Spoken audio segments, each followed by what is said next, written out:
Let the people of New Zealand have their say on how they feel public libraries should be treated in this country in the future. Thank you. I call the honourable member Maggie Barry. Thank you, Mr. Speaker. Light bulbs, shower heads, compulsion in the shower, compulsion in the way that we put light bulbs in. Does any of this sound familiar? Is it bringing back the old failed policies of Labour lost? Nanny Fenton, I'm afraid, has taken over. She's trying to exhume the old Labour policies of old, which have failed abysmally in the past and are coming over again. We have rejected that level of micromanagement. It doesn't work. No charge for library services, including books, digital information and internet access. Prohibit libraries from charging. Compulsion and prohibiting. What good is that doing? Who are you shifting the burden to? Think it through. What good are you actually doing? The wonderful libraries that are in this country.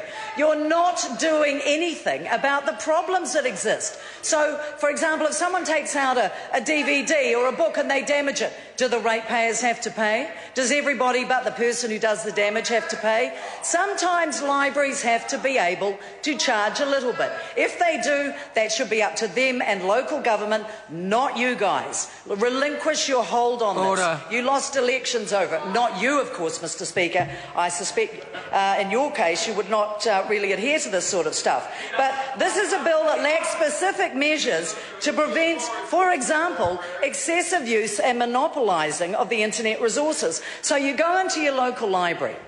There's somebody sitting there at the internet hogging it, hour after hour. There are no restrictions, there are no problems with it. There needs to be control. Local librarians, local organisations can sort this stuff out. You guys have enough trouble getting your leadership organised, getting your policies sorted. Frankly, it's nothing much to do with you in the Labour ranks, what goes on. Point of order.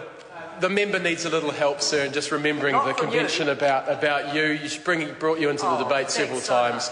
I think just a little bit of assistance would be useful for you. Well, can I thank the honourable member for his remarks and point out to him that under Speaker's ruling 27(5) number 2, the sole discretion is at the use of the Speaker. However, the member should try and direct her comments to the House. Thank you. Thank you very much, and I think King's College would regret the day that they graduated such a person, but that's another issue altogether. So we look at what is already an unnecessary piece of work. This government is all about rolling out broadband so it is available all around the country. Books and libraries are places of great tradition in New Zealand. I think that people in government, or in fact in their case on the opposition benches in perpetuity, should keep well clear of things that hasn't worked for them before. I think that we don't support this bill for a whole lot of reasons. I certainly don't. I think that our better local government reforms that other members opposite have tried to ridicule, even though of course failed practitioners last elected, not even for Albany boards, let alone for mayoralty, ought to take a cue also from failed utterances in the past, Mr. Williams.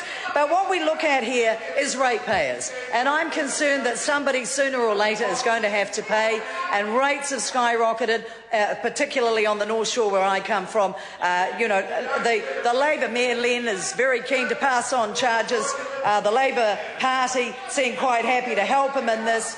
Who pays? Really, the dictates of this policy is ridiculous. I'm surprised that it's come this far, but there you go, that's democracy. I certainly do not support this bill in any way, shape or form. I concede it's probably well-intentioned, but it is still a failed and implausible piece of stuff, and I do not support it in any way, shape or form. Thank you, Mr. Speaker. I call the honourable member Phil